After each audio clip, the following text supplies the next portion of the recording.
وأحسن منك لم تر قط عيني وأجمل منك لم تلد النساء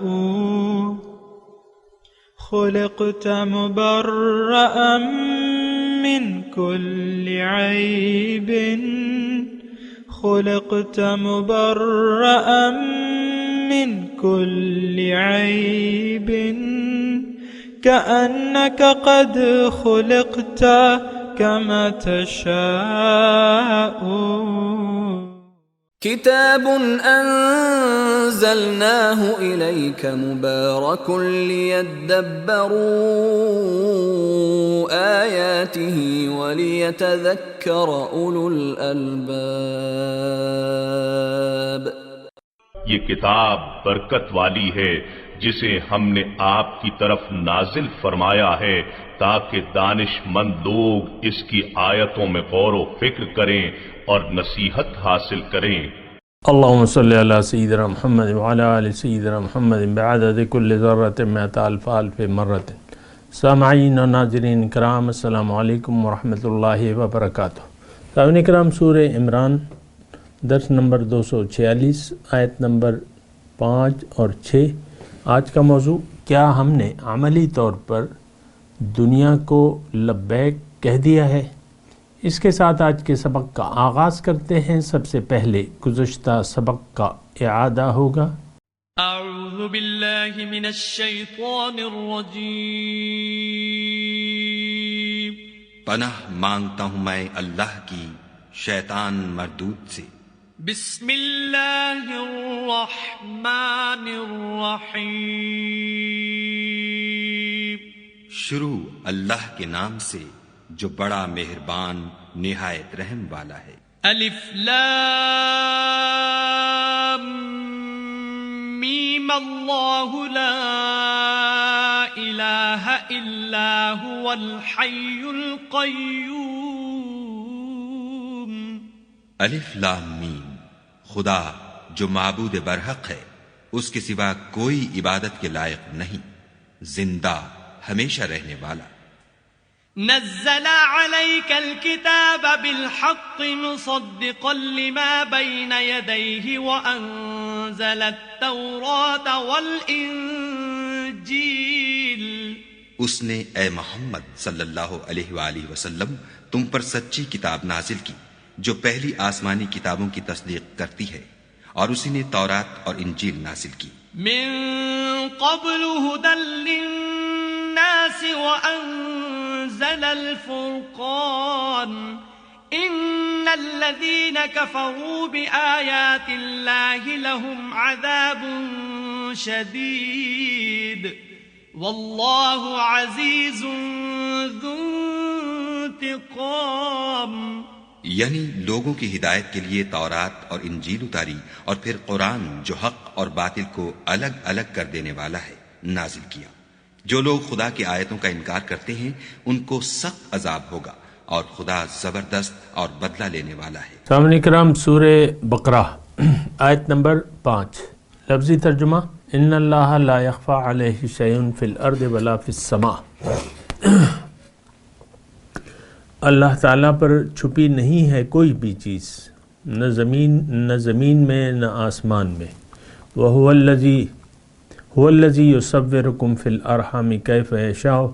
اللہ تعالیٰ تو وہی ہے جو تمہاری صورت بناتا ہے فی الارحام، ماں کے رحم میں، کیف یشاء، جیسے وہ چاہے. لا الہ الا هو العزیز الحکیم.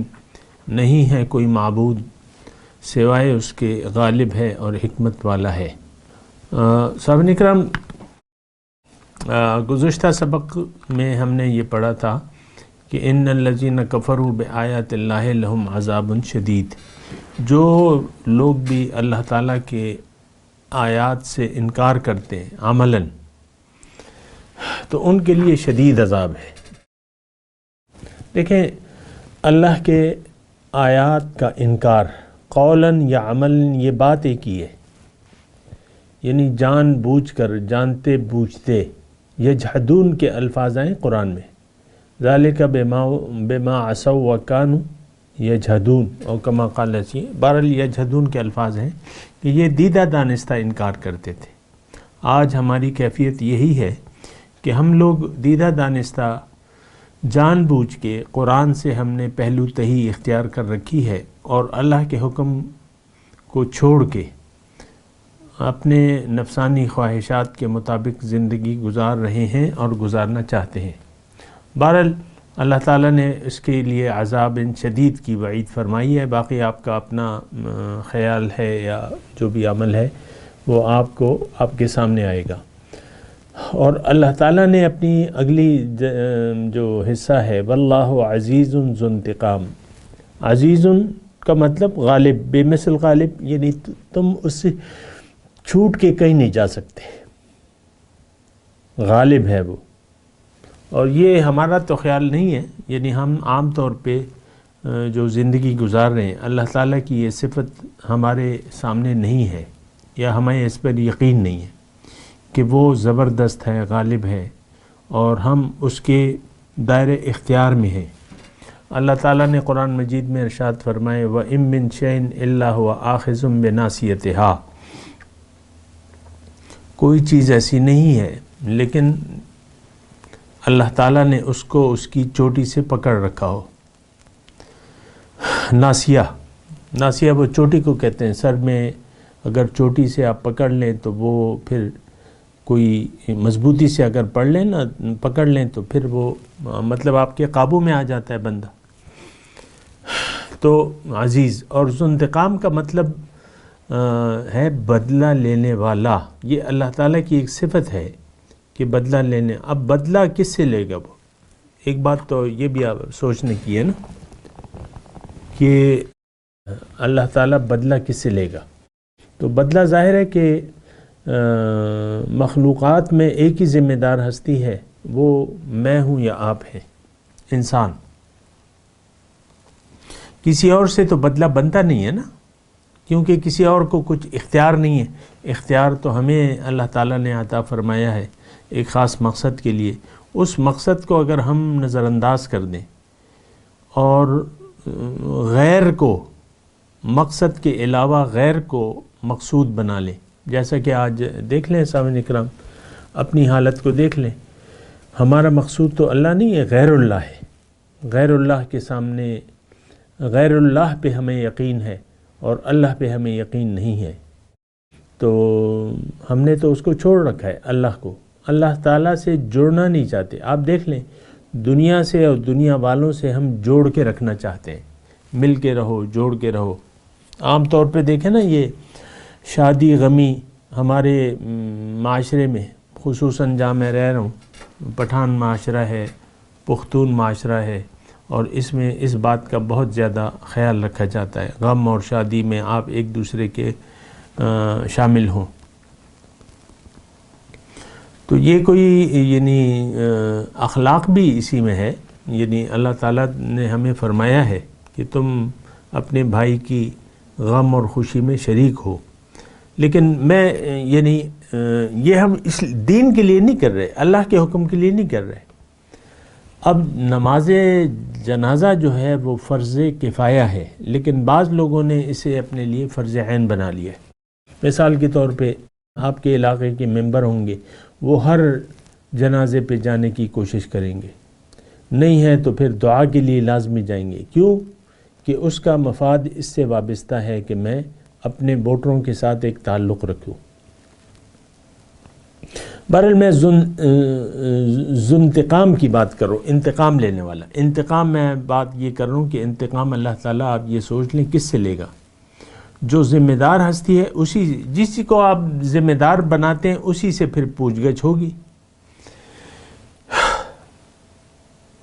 مثال کے طور پہ کسی کے کاروبار ہے، وہ انتظام حوالے کرتا ہے ایک مینیجر کے، دکان میں ایک مینیجر رکھ لیتا ہے، خود کسی اور جگہ کوئی مصروفیت ہے اس کی، لیکن اب وہ مینیجر کو اختیارات بھی دے دیتا ہے۔ لیکن آپ کا کیا خیال ہے، اگر دکان میں کوئی گڑبڑ ہو تو پوچھ گچھ کس سے ہوگی؟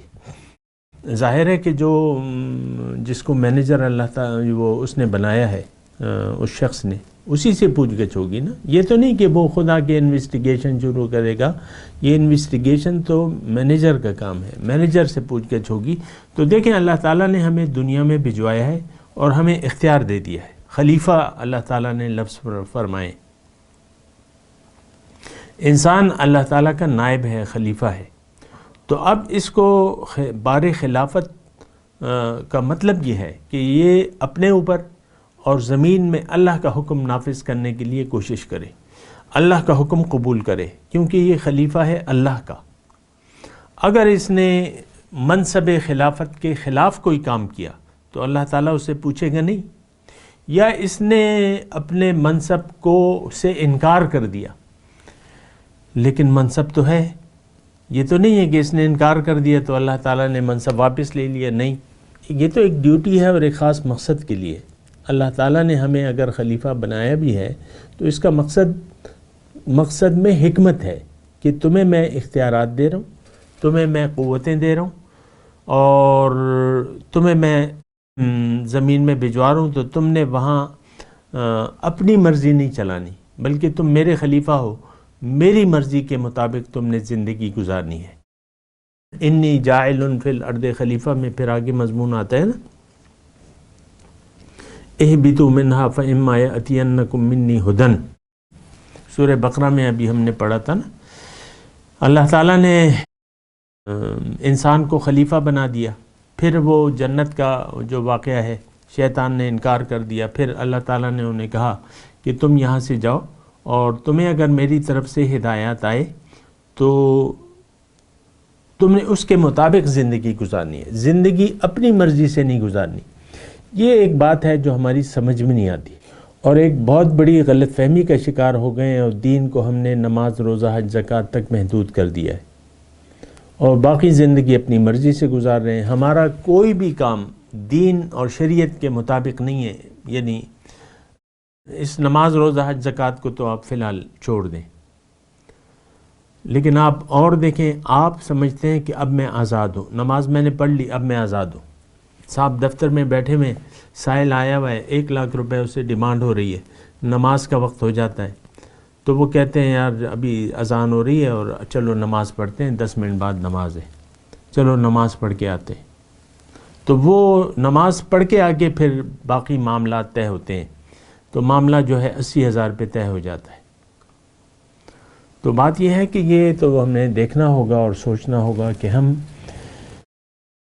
کیا کر رہے ہیں.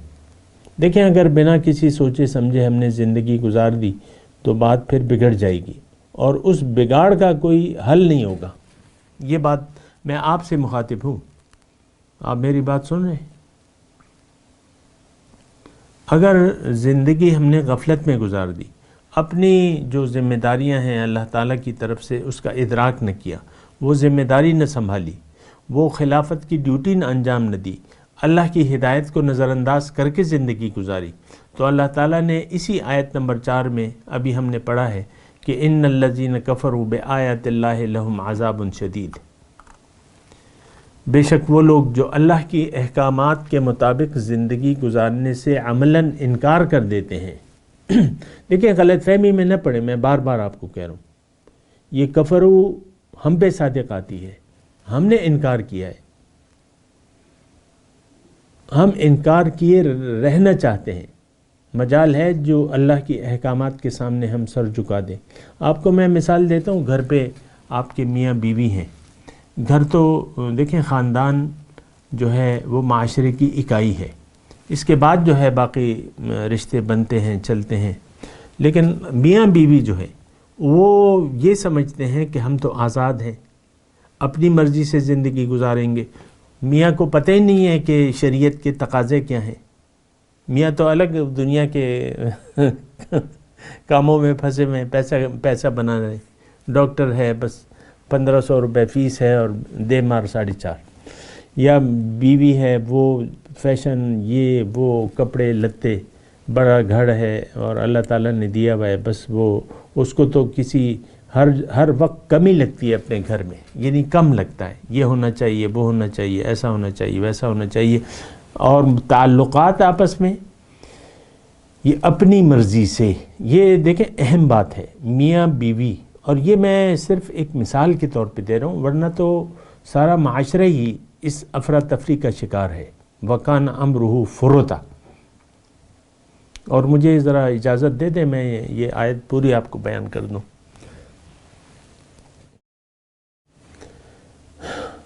وَلَا تُطِعْ مَنْ أَغْفَلْنَا قَلْبَهُ عَنْ ذِكْرِنَا وَاتَّبَعَ هَوَاهُ وَكَانَ أَمْرُهُ فُرُطًا۔ اللہ تعالیٰ اپنے حبیب کو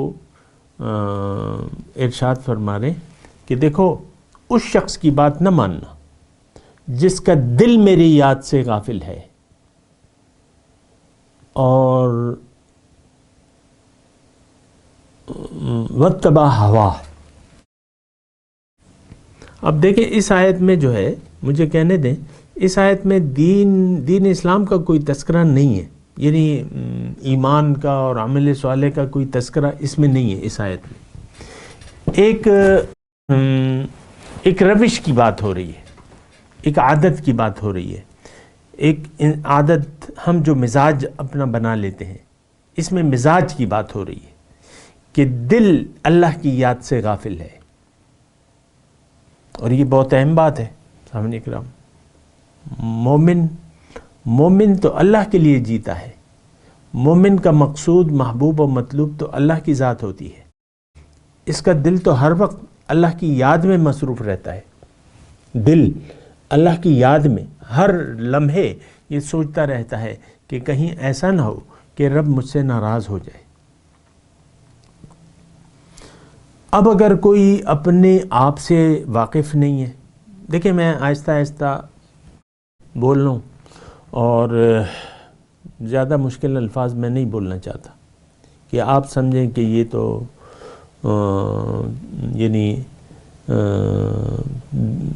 ایسے الفاظ بول رہے ہیں جو ہماری سمجھ میں نہیں آ رہے۔ عام آپ جو زندگی گزار رہے ہیں نا، اس میں زندگی کا مقصد آپ کا باطل ہو، یعنی دنیا ہو، اب یقیناً آپ کا دل اللہ کی یاد سے غافل ہوگا۔ یہ بات نوٹ کر لیں، یہ میں کہہ تو رہا ہوں لیکن ایسا نہیں سوچا جاتا عام طور پہ۔ بیوی صاحبہ اپنی تسبیح لے کے پڑھ رہی ہیں، اللہ کا ذکر بھی کر رہی ہیں اور شوہر سے بول بھی نہیں رہی، کیوں کہ اس کی جو رات کو ڈیمانڈ تھی وہ آج پوری نہیں ہوئی، بس وہ تسبیح پھیر رہی ہیں۔ ایسا ہوتا ہے کہ نہیں ہوتا؟ یہ ایک میں مثال دے رہا ہوں آپ کو۔ اسی طرح میاں کا حال ہے۔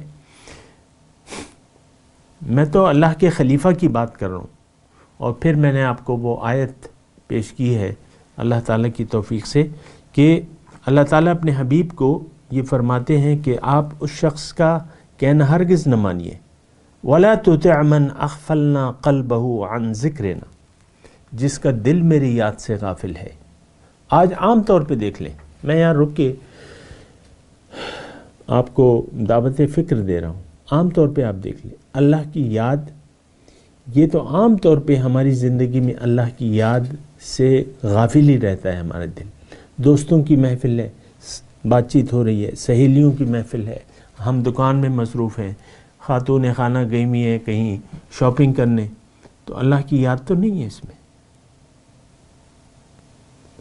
اللہ کو تو یاد نہیں ہے۔ اب میں اس کی تفصیل میں نہیں جاتا، لیکن حقیقت میں چونکہ اللہ ہماری منزل نہیں ہے، دیکھیں میں آپ کو ترتیب سے بتا رہا ہوں، چونکہ ہم نے اپنے آپ کو پہچانا نہیں ہے، چونکہ ہم اپنے مقصد حیات سے غافل ہیں اور رہنا چاہتے ہیں، یعنی بڑی بات تو یہ بھی ہے نا کہ آپ کو احساس ہی نہیں ہے اور آپ اپنے حال میں مگن ہیں، یہ بڑی خطرناک بات ہے، اور اس میں ہم مصروف ہیں، اپنے حال میں انسان مگن، اپنی ایک سوچ ہے، اپنا ایک مزاج ہے، بس وہ مزاج آپ اپنا مزاج ہی میں زندگی گزارنا چاہتے ہیں۔ مزاج کیا ہے؟ خواہشات نفس ہیں۔ تو لا تطع من اغفلنا قلبه عن ذکرنا واتبع هواه، اور یہ اپنی خواہشات کی پیروی کر رہے ہیں۔ وکان امره فرطا، اب یہ افراط و تفریط کی جو میں نے بات چلائی تھی نا، کہ کبھی کم کبھی زیادہ، کبھی تو رات کو بیٹھ کے لیلۃ القدر کی رات کو بیٹھ کے بس آپ اور کوئی کام ہی نہیں کرتے، یہ نوافل ہیں، یہ تلاوت ہیں، اور یہ ذکر اذکار ہیں، یہ تو یعنی فرض تو نہیں ہے، یا آپ نے نوافل پہ زور دے دیا، یا آپ محض تلاوت قرآن میں مصروف ہیں، ادھر آپ کا دل اللہ کی یاد سے غافل ہے، لیکن آپ یہ کہتے ہیں یار چلو یہ کچھ عبادت بھی کر لیں، تو افراط و تفریط، ادھر آپ نے کچھ زیادتی کر دی لیکن اس زیادتی کا کوئی فائدہ تو نہیں ہے۔ بیگم صاحبہ اگر یعنی شوہر کو کمتر سمجھیں اور اس کو منہ نہ لگائیں، مثال کے طور پہ عرض کر رہا ہوں، یہ دیکھیں سمجھنے کے لیے میں کہہ رہا ہوں، بار بار کہہ رہا ہوں کہ میں آپ یہ نہ کہیں کہ آپ ایک خاص طبقے کو ٹارگٹ کر رہے ہیں، نہیں، اور پھر آپ رسمی نوافل شروع کر دیں اور تلاوتیں شروع کر دیں اور نعتیں سننا شروع کر دیں، یہ افراط و تفریط، ایک طرف کمی کر رہی ہیں، ایک طرف جو زیادتی کر رہی ہیں، اس کا کوئی فائدہ نہیں۔ تو بہرحال اس پہ ہم نے سوچنا ہوگا، اور پھر میں اپنے مضمون کی طرف آتا ہوں۔ واللہ عزیز ذو انتقام، اللہ تعالیٰ غالب ہے اور انتقام لینے والا ہے، اور انتقام ہم سے لے گا۔ جو انسان حق فراموش ہو، حق کو نظر انداز کر کے زندگی گزارے گا، اس سے اللہ انتقام لے گا۔ یہ بات میں آسان الفاظ میں آپ کو کہہ رہا ہوں، ایسا تو اگر اس اینک لگا کے دیکھیں تو ہم سب ایسے ہیں، ہم سب کو دنیا محبوب ہے، دنیا مطلوب ہے، دنیا ہی کے لیے ہم زندگی گزار رہے ہیں۔ عام طور پہ دیکھیں آپ، اکثریت، میں فیصد کا نہیں کر رہا لیکن اکثریت میں بات کر رہا ہوں، اکثریت، ولیکن اکثرہم لا یعلمون، اکثر لوگ جانتے نہیں ہیں، حقیقت سے ہم غافل ہیں اور رہنا چاہتے ہیں۔ طرف تماشا یہ ہے کہ ہم رہنا چاہتے ہیں، ہم پابندی نہیں برداشت کر سکتے، ہم اپنے آپ پر قابو نہیں پا سکتے، نہیں پانا چاہتے، ہم کہتے ہیں میں میری مرضی، میری جو مزاج ہے، بس آپ اپنے مزاج کے تابع ہیں۔ آپ دیکھ لینا بعض اوقات انسان اپنے مزاج سے مجبور ہو جاتا ہے،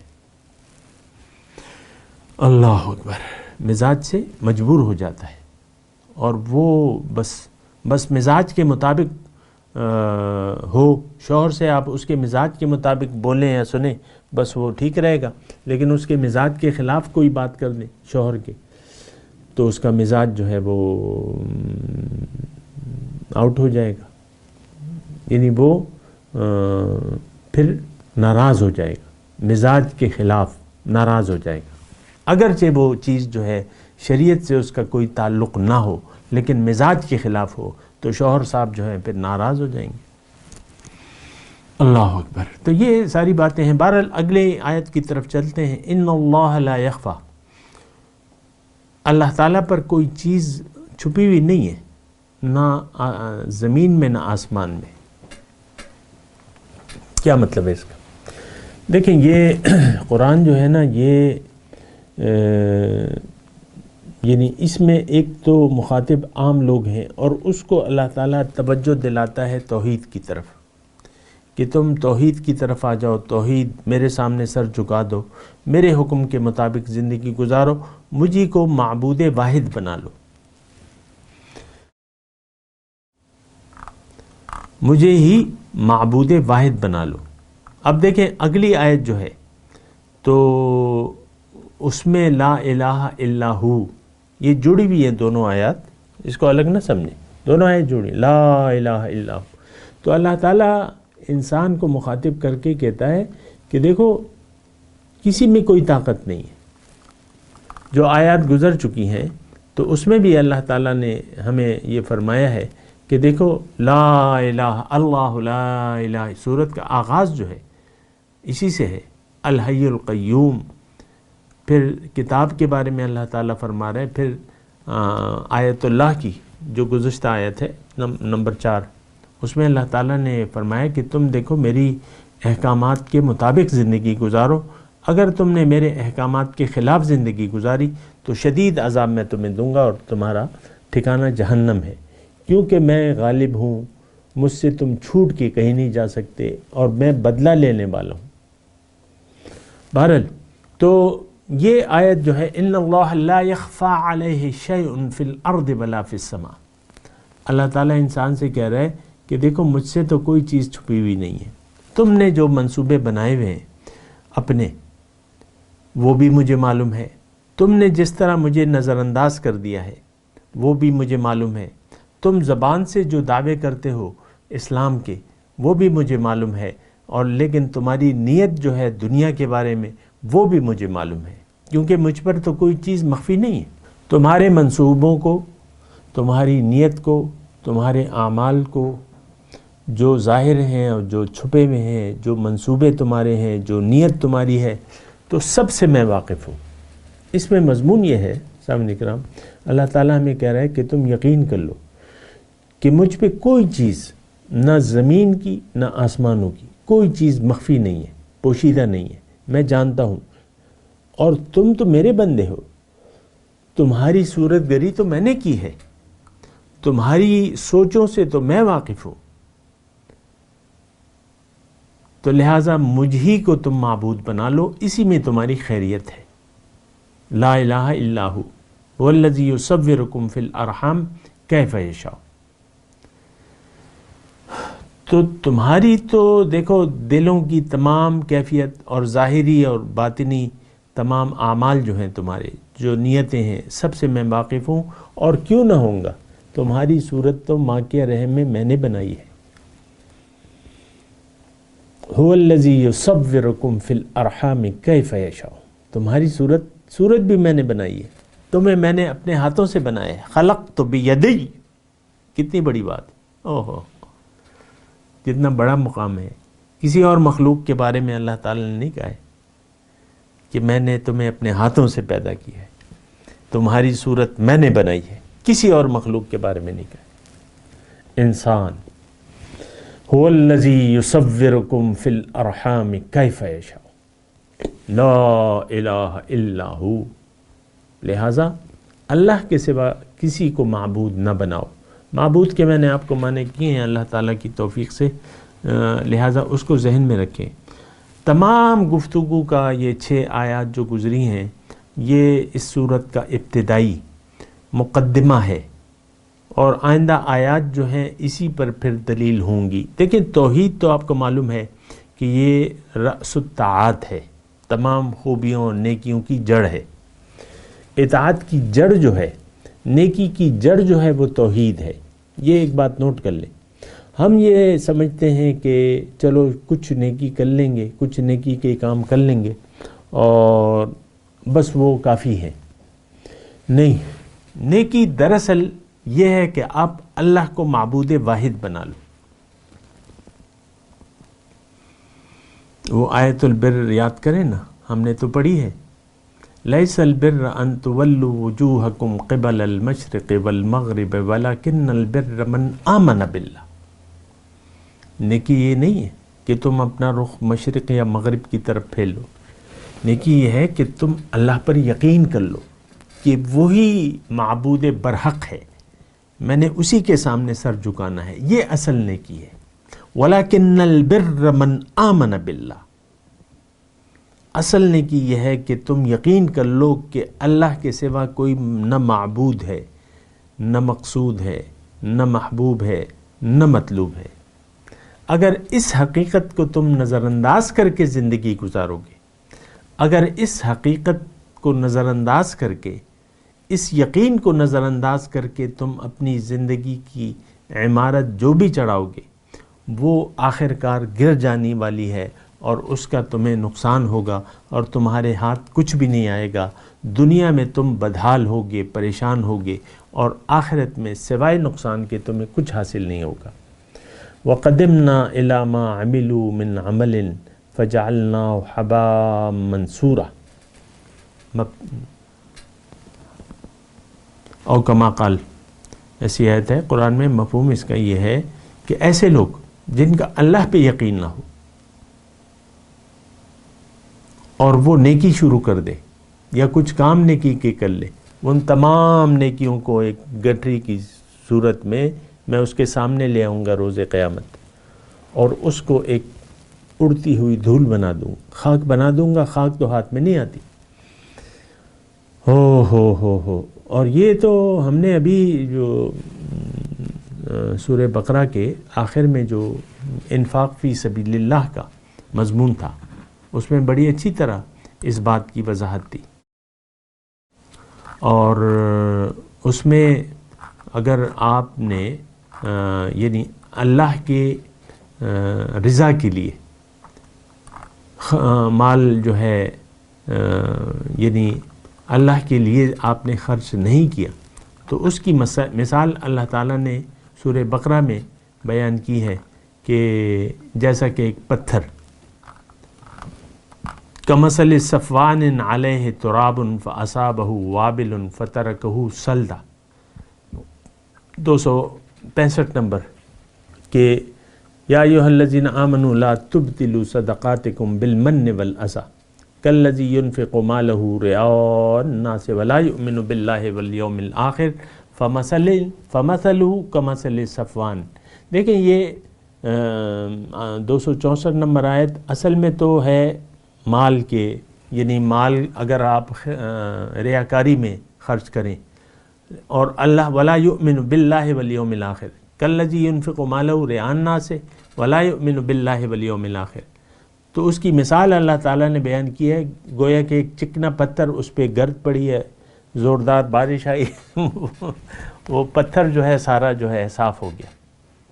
لا يقدرون على شيء مما كسبوا واللہ لا يهدي القوم الكافرین۔ لیکن یہ صرف مال تک محدود نہیں ہے، ہر وہ عمل، ہر وہ نیک عمل بظاہر نیک لیکن نیت خراب، تو اس کی مثال تو بس چکنے پتھر کی سی ہے، اس پہ گرد پڑ گئی، نظر تو آ رہی ہے، آپ کی نماز روزے جو ہیں لوگ دیکھ رہے ہیں، آپ جو خاتون اگر پردہ کر رہی ہے اپنے آپ کو چھپا لیا ہے اس نے، یعنی شرعی حجاب میں آ گئی ہے، مرد ہے تو اس نے شرعی داڑھی رکھ لی ہے، پگڑی باندھ لی ہے، مثال کے طور پہ عرض کروں، ذکر اور اذکار کو اپنی عادت بنا لی ہے لیکن نیت خراب ہے اس کی۔ نیت زندگی کی اصل ہوتی ہے سامنے کا، وَلَا يُؤْمِنُ بِاللَّهِ وَالْيَوْمِ الْآخِرِ، یہ کیفیت ہمیں حاصل نہیں ہے، میں آپ کو واضح طور پہ کہہ رہا ہوں، اللہ پر یقین کہ اللہ ہی میری منزل ہے، اللہ ہی میرا محبوب ہے، مطلوب ہے اور مقصود ہے، یہ چیز ہمیں حاصل نہیں ہے۔ پھر یوم آخرت کا یقین تو قطعاً ہمیں حاصل نہیں ہے، اس کے لیے تو آپ کو سوچنا پڑے گا اور پھر یقین کرنا پڑے گا۔ ایمان باللہ جو ہے اس پہ بھی آپ کو سوچنا ہوگا۔ ہمارا تو یقین ایمان جو ہے دنیا پر ہے۔ میں تو آپ کو کہتا ہوں نا کہ ایک ترانہ ہم پڑھتے ہیں، اپنے ایک زبان سے پڑھتے ہیں، ایک اپنے عمل سے پڑھتے ہیں۔ زبان سے جب آپ جاتے ہیں حج پہ عمرے پہ تو وہ لبیک کہنا جو ہے واجب ہو جاتا ہے۔ جب آپ احرام باندھتے ہیں ایک مرتبہ لبیک اللہم لبیک لبیک لا شریک لک لبیک ان الحمد والنعمت لک والملک لا شریک لک، تو لیکن آپ جو ہے یعنی یہ زبان سے کہتے ہیں، لبیک آپ نے کہا ہی نہیں ہے زندگی میں، آپ تو دنیا کا کلمہ پڑھ رہے ہیں، دنیا کو لبیک کہہ رہے ہیں۔ بہرحال میں تلاوت کرتا ہوں، میرے ساتھ دہرائیے، اعوذ باللہ من الشیطان الرجیم، بسم اللہ الرحمن الرحیم، ان اللہ لا یخفی علیہ شیء فی الارض ولا فی السماء۔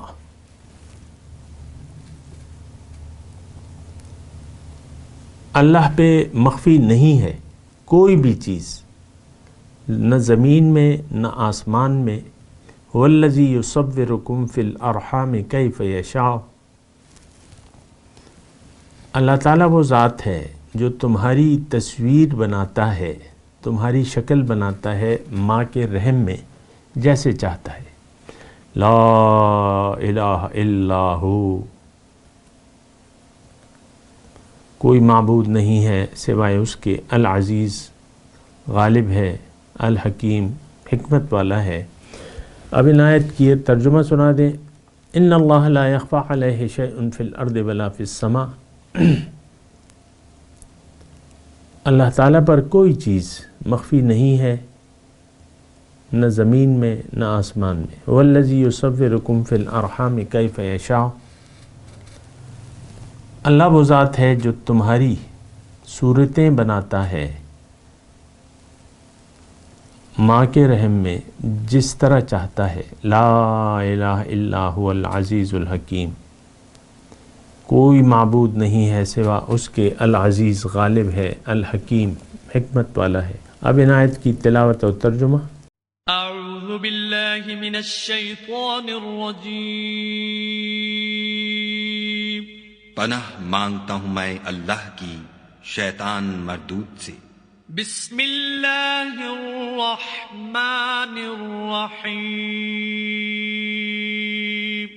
شروع اللہ کے نام سے جو بڑا مہربان نہایت رحم والا ہے. ان اللہ لا يخفى علیہ شیء فی الارض ولا فی السماء. خدا ایسا خبیر و بصیر ہے کہ کوئی چیز اس سے پوشیدہ نہیں، نہ زمین میں اور نہ آسمان میں. هو الذی یصورکم فی الارحام کیف یشاء لا الہ الا هو العزیز الحکیم. وہی تو ہے جو ماں کے پیٹ میں جیسی چاہتا ہے تمہاری صورتیں بناتا ہے، اس غالب حکمت والے کے سوا کوئی عبادت کے لائق نہیں. سامعین کرام، اس کے ساتھ آج کے درس کا وقت اختتام کو پہنچا. اگلے درس میں انشاءاللہ ملاقات ہوگی. وآخر دعوانا ان الحمدللہ رب العالمین.